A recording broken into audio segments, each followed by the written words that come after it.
We often pretend to be shocked by the way some people take advantage of those closest to them. But the uncomfortable truth is that nearly all of us have been guilty of using the very same tactics to get what we want from others. Behind this familiar pattern of manipulation lies a deep-seated fear of rejection and a desperate need for validation, which can lead to our darkest impulses. If you've ever caught yourself feeling guilty as a means to get someone to apologize for something that doesn't even matter, or if you've ever stayed in a toxic relationship because you felt like you were being selfish if you left, then you're not alone in this struggle.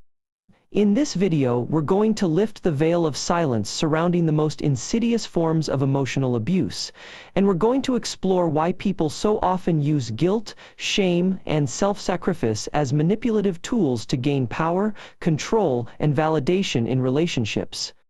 When we manipulate others through guilt, shame, and self-sacrifice, it's often because we're desperate for a sense of validation and control, which is really just a smokescreen for our own deep-seated insecurities.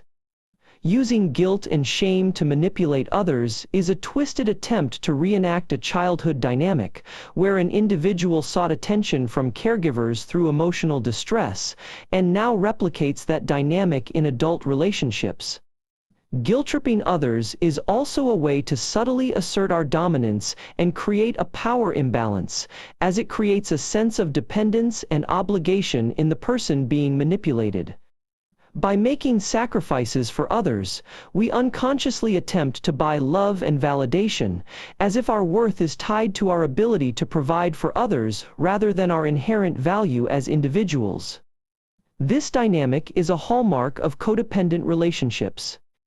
Ultimately, the people who use guilt, shame, and self-sacrifice as manipulative tools are the ones who are most afraid of being truly seen and accepted, not just for who they are, but for their own deep-seated flaws and vulnerabilities. The irony is that while we may be using these tactics to gain power and control, in reality, we're losing ourselves in the process by reinforcing negative patterns and emotional baggage that continue to hold us back from genuine connection and intimacy. When we manipulate others with guilt and shame, what we're actually doing is attempting to fill our own voids of validation and self-worth. In relationships, people often use self-sacrifice as a means of earning validation and affection, but in reality, it's just a desperate cry for love and acceptance that screams "I'm not good enough." By invoking guilt and shame in others, we're inadvertently revealing our own deep-seated fears of rejection and abandonment that we've failed to confront within ourselves. We use these tactics because they provide us with a sense of control and power over others, but ultimately, they are just a thinly veiled attempt to mask the insecurities that lie at the heart of our own emotional instability. In the end, it's not about making others feel guilty or ashamed, but about shielding ourselves from the vulnerability of truly connecting with them, from risking rejection and facing our own vulnerabilities. This self-preservation through guilt and shame may feel secure in the short term, but what it actually does is perpetuate a self-fulfilling prophecy of loneliness and disconnection, forever trapped in a cycle of control and need. When we give in to self-sacrifice as a means of validation, we're actually feeding a desperate ego, a sense of self that's perpetually searching for a mirror in which to reflect its worth. We use self-sacrifice to gain validation because deep down, we're unsure of our own value, and we're willing to barter our freedom for a fleeting sense of importance. Behind every self-sacrificing act lies a complex web of insecurities, a jumble of unresolved traumas and unmet needs that we've tried to silence through the repetition of guilt and shame.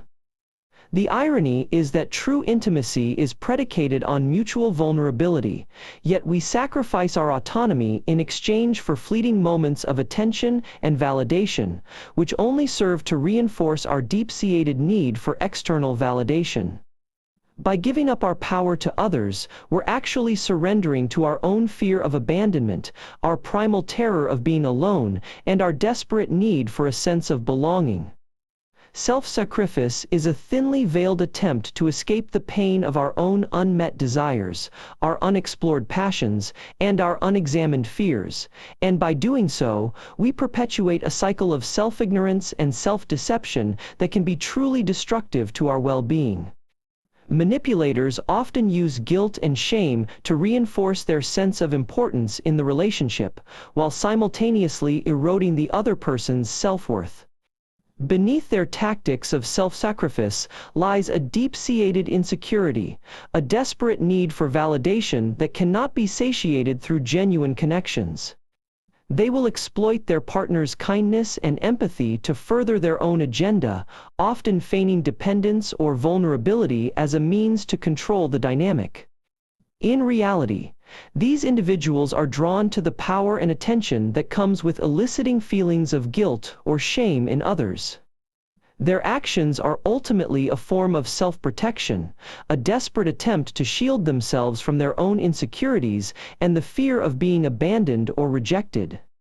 The most insidious manipulators are rarely self-aware enough to recognize the disconnect between their words and their true motivations, rendering them nearly impossible to reason with. When people hide behind a mask of selflessness, it's often a clever ruse to distract from their own insecurities, a desperate attempt to gain validation in a way that feels like control. We tend to see those who use guilt, shame, and self-sacrifice as victims, but the truth is, they are often the ones perpetuating a cycle of toxic dynamics, exploiting their partner's vulnerabilities to feed their own need for dominance. Insecure individuals frequently employ self-sacrifice as a way to win the affection and approval of those around them, a desperate attempt to fill a void within themselves through external validation. But beneath the charm and the charmless act, there lies a profound fear of rejection and abandonment, a fear so crippling that they are willing to sacrifice their own needs and desires to avoid the pain of being unloved. This need for power and control often stems from a deep-seated insecurity, a feeling of being powerless in the world, and so they compensate by exerting control over others, often under the guise of love and care. As long as we remain complicit in these manipulative games, we'll continue to empower the self-deceivers, the ones who'd rather hide behind a mask of victimhood than confront their own darkness. As we wrap up this conversation, remember that by recognizing the manipulative patterns of guilt, shame, and self-sacrifice, we can break free from cycles of dependency and toxicity in our relationships. I'd love to hear from you.